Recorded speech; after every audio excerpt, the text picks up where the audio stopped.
प्यारी प्यारी भव्य आत्माओं, पहली बार आपसे मुखातिब हो रहा हूं। ज्ञान गंगा महोत्सव का आगाज है। आप सब आए, आपका अंदाज है, और क्या करके जाऊंगा वो मेरा अंजाम है। लेकिन एक बात याद रखना, अपने जीवन में स्मरण में रखना कि मैं कुछ भी नहीं कर सकता हूं। कल एक पत्रकार आए, उन्होंने कहा कि महाराज क्या आप पूरे अहमदाबाद को बदल कर जाएंगे?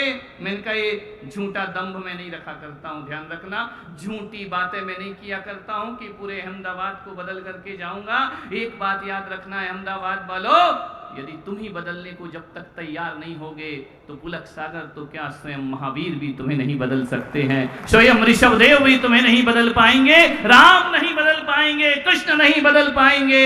बदलने को तैयार तुम्हें ही होना पड़ेगा। यदि तुम बदलने को तैयार हो तो मैं पुलक सागर तुम्हारी जिंदगी को स्वर्ग बनाने का विश्वास दिलाया करता हूं। परिवर्तन तुम्हें करना पड़ेगा, जीवन में बदलने के लिए तैयार तुम्हें ही होना पड़ेगा। उसमें मैं कुछ नहीं कर सकता हूं, वो तुम्हारी तैयारी है, वो तुम्हारी विचार है, वो तुम्हारा चिंतन है, वो तुम्हारा सोच है।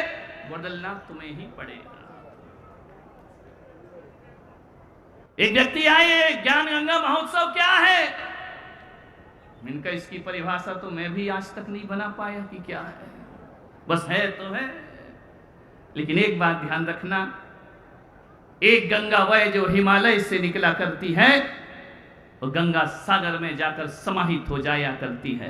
एक गंगा वो होती है जो हिमालय से निकलती है और कलकत्ते में जाकर के समाप्त हो जाया करती है, विलात हो जाया करती है। और एक बात याद रखना, जब कोई गंगा हिमालय से निकलती है, एक पतली सी धारा बन करके चलती है, पतली सी धार में निकलती है, गोमुख में प्रवेश करती है, आगे बढ़ती हरिद्वार और ऋषिकेश पहुंचा करती है, और वहां से चलते चलते बियाबान जंगलों से होते हुए वह गंगा जाकर के गंगा सागर में विशाल हो जाया करती है। तो आज जो गंगा यहां से निकल रही है वह भी पतली धारा है, ध्यान रखना।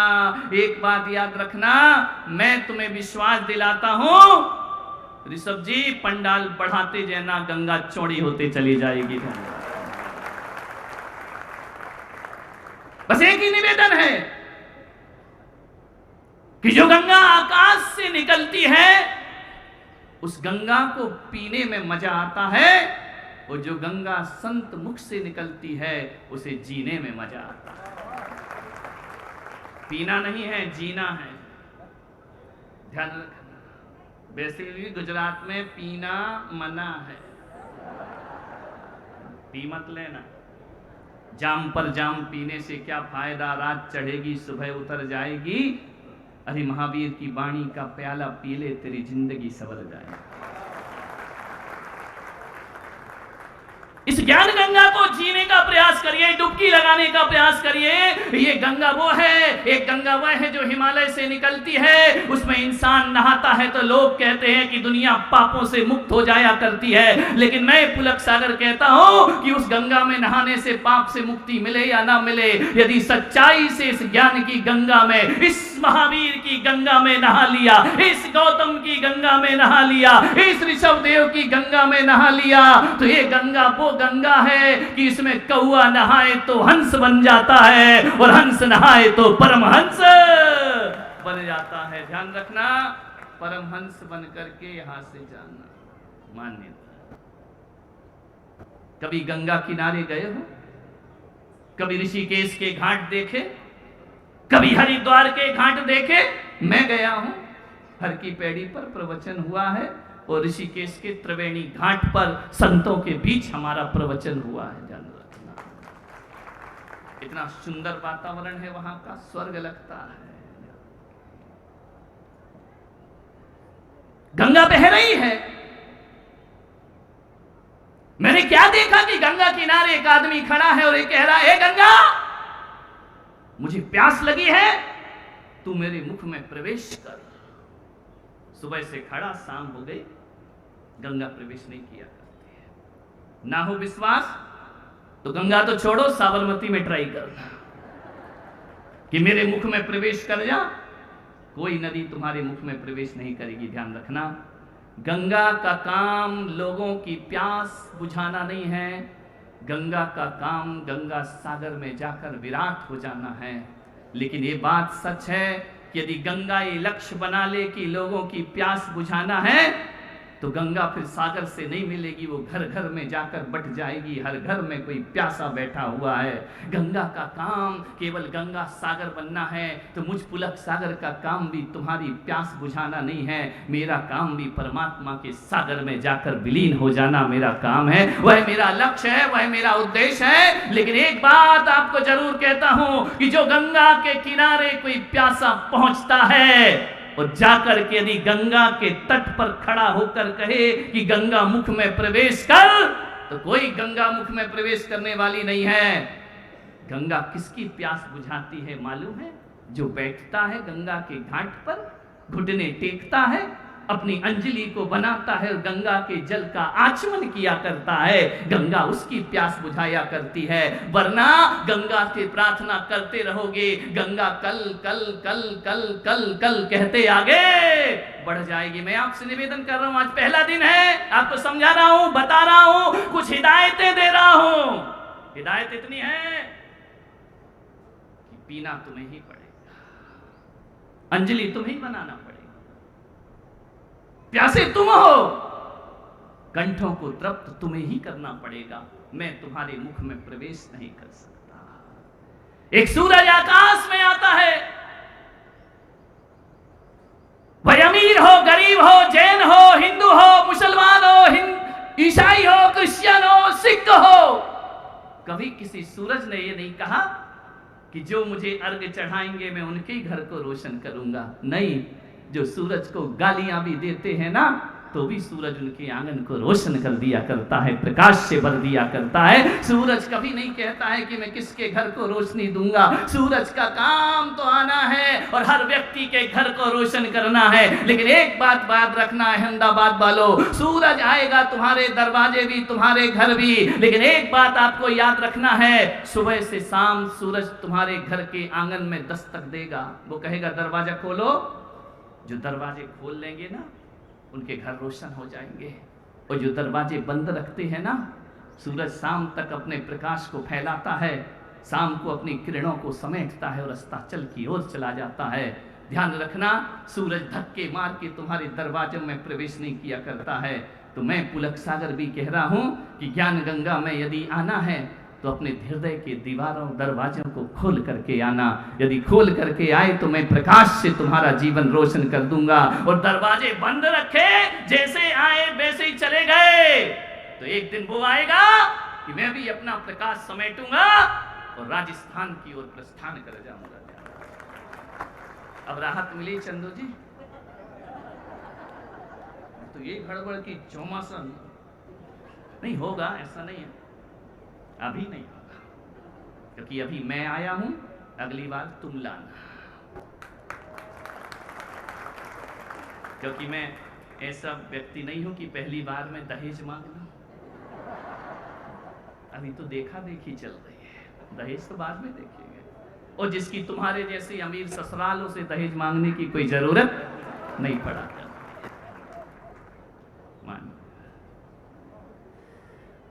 अब अपनी बात पर आता हूं। मुझसे जीवंत प्रश्न करना, मुर्दे प्रश्न नहीं। जिंदगी के प्रश्न करो, जिंदगी से पूछो, तुम जिंदगी हो, तुम जिंदगी को जी रहे हो। कोई ईसाई आकर मुझसे कहे कि मरियम कुमारी मां थी या शादीशुदा थी, इसके उत्तर देना उचित नहीं है, क्योंकि ईसाई के अलावा इससे किसी को कुछ लेना देना नहीं है। कोई जैन आकर के कहे कि महावीर की शादी हुई या नहीं हुई, इससे कोई फर्क नहीं पड़ता है। जैनों का प्रश्न है, इससे अजैन को कुछ, महावीर शादी कर ले तो अजैनों को कुछ नहीं पड़ी है, और नहीं करे तो उनको कुछ नहीं पड़ी। कोई मुसलमान आकर कहे कि जब आकाश से कोई किताब उतरती है तो बताओ वो कुरान कब उतरी और कैसे उतरी। इन प्रश्नों में कोई दम नहीं है मेरे भाई, ध्यान रखिए। आपसे इतना ही निवेदन करना चाहता हूं कि ब्रह्मा पहले या विष्णु पहले, इन मुर्दा प्रश्नों में कुछ नहीं रखा है। मैं जिंदा प्रश्न और जिंदगी के प्रश्न से कहता हूं कि आदमी यह पूछे कि दुख क्या हुआ करता है, क्योंकि दुख मुसलमान के पास भी है, दुख हिंदू के पास भी है, दर्द जैन के पास भी है, दर्द बौद्ध के पास भी है। महावीर ने विवाह किया या नहीं किया, इस पर मत लड़ो, इस बात पर दृष्टि रखो कि महावीर ने क्या किया। यदि तुम कर लोगे तो तुम भी महावीर जैसी संपदा को प्राप्त हो सकते हो। महावीर ने क्या, लोग लड़ रहे हैं, इसी पे लड़ रहा है जैन समाज। आंख लगा दी तो श्वेतांबर, निकाल दिए तो दिगंबर। तेरे की एक आंख ने तुम्हारी धर्म बदल दिया उठा के। चौड़ी पट्टी और कम पट्टी, तेरे की ये सब छोड़ो। जो महावीर ने पाया है उसे प्राप्त करने का पुरुषार्थ करिए अपने जीवन में। फालतू की बातों में आदमी आदमी से ना लड़े। आज मैं आपसे कहता हूं, मैं गुजरात में आया हूं, अहमदाबाद में आया हूं, मैंने सुना है यहां भोजन बहुत मीठा बनता है। पहले दिन मैंने कहा था, जो लोग थे उनने सुना होगा, और जिनने नहीं सुना था जो थे उनसे पूछ लेना। मैंने कहा था कि यहां भोजन बहुत मीठा बनता है, और तो और कढ़ी भी मीठी बनती है। कमाल हो गया, मैंने कहा गजब यार, कितना मीठा मीठा है। लेकिन आज मैं अहमदाबाद में मीठा भोजन नहीं बनाऊंगा। मैं आज आपसे इतना ही निवेदन करता हूं कि मिठाई तो हर साल मीठी बनती है, मिठाई तो हर साल मीठी बनती है। आज इस मंच पर बैठकर आओ हम अपना व्यवहार मीठा बनाएं, अपनी वाणी मीठी बनाएं, जीवन हमारा सार्थक हो जाए। जरूरी नहीं है कि किसी का मुंह मिठाई से ही मीठा किया जाता है, जरूरी नहीं है कि किसी का मुंह मिठाई से मीठा किया जाता है। अरे मीठी बोली से भी मुंह मीठा हो जाया करता है मेरे भाई। मिठास तो कहीं भी आ सकती है। आज हम बैठ करके अपने व्यवहार को मीठा बनाने का प्रयास करें। मानव तन मिला है, एक सूत्र दे रहा हूं, कहो वही जो सच्चा हो, कहो वही, बोलो, पता तो लगे कि जाग रहे हो। कहो वही जो, करो वही जो अच्छा हो, ध्यान रखना। कहो वही जो सच्चा हो, करो वही जो अच्छा हो, बोलो वही जो मीठा हो, ध्यान रखना। बोलो वही जो मीठा हो, और गाओ वही जो गीता हो, गाओ वही जो गीता हो, देखो वही जिसमें सत्यम शिवम सुंदरम हो, खाओ वही जिसमें जो प्रसाद हो, पियो वही जिसमें अनहद नाद हो, चाल वही जिसमें चरित्र हो, और काम वही जो पवित्र हो। जीवन सीखने के यही सूत्र है, काम पवित्र करो जीवन में, चाल में चरित्र रखो, बोलो ज्यादा नहीं, बोलो कम और सुनो। क्या करना है? बोलना कम और मुझे छोड़कर, क्योंकि मैं बोलूंगा ज्यादा, तुमको सुनना ज्यादा। बोलो कम, सुनो ज्यादा। भगवान ने क्या किया है, प्रकृति ने कभी देखना, एक जीभ और कान कितने दिए हैं? कितने दिए हैं? 2 दिए हैं। क्यों? कि बोलो कम, सुनो, आउट गोइंग कम, इनकमिंग। बनिए की बाजार में बैठी फिर भी नहीं समझते हो क्या? अपने यहां पैसा निकलता कम है, कमाया ज्यादा जाता है। विचार करना है आपको। कम बोलो, ज्यादा सुनो। पर बाप रे बाप, बाप रे बाप, इतना बोलता है आदमी, इतना बोलता है, इतना बोलता है, इतना बोलता है कि दिन में तो छोड़ो, रात भर बोलता है। कोठारी जी, रात में भी नहीं। मेरे कमरे में एक बच्चा सोया, वो नींद में भी बोल रहा है। आदमी को चैन ही नहीं है। अरे नींद में तो चुप हो जा मेरे भाई। कितना बोलता है आदमी।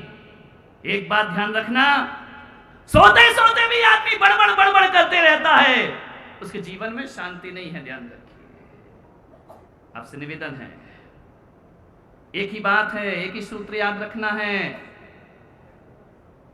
बोलो तो कैसा बोलो? मीठा बोलो। नहीं तो बोलो बोलो ही मत। एक बात ध्यान रखना, एक सूत्र अपना लेना, डायरी में लिख लेना, दिमाग में लिख लेना कि इंसान की तरह बोलना ना आए तो जानवर की तरह मौन होना सीख लीजिए, तुम्हारी जिंदगी अपने आप परिवर्तित हो जाएगी। इंसान की तरह बोलो और इंसान की तरह बोलना नहीं आता है तो जानवर की तरह मौन होना सीख लीजिए। ध्यान रखना, दुर्घटनाएं घट रही इस संसार में, आदमी जब भी बोलता है लठ मार बोलता है, ऐसा बोलता है सामने वाले का सीना छलनी। भाई ध्यान रखिए गुजरातियों, अहमदाबाद वालों, मीठा मीठा खाने से जिंदगी मीठी नहीं होती है, मीठा मीठा बोलने से जिंदगी मीठी हो जाएगा। मीठा बोलना सीखो, कड़वा मत बोलो, कठोर मत बोलो, तीखा मत बोलो। एक बात याद रखो, खुदा को भी पसंद नहीं सख्ती जुबान में, खुदा को भी पसंद नहीं सख्ती जुबान में, इसीलिए तो नहीं दी है हड्डी जुबान में।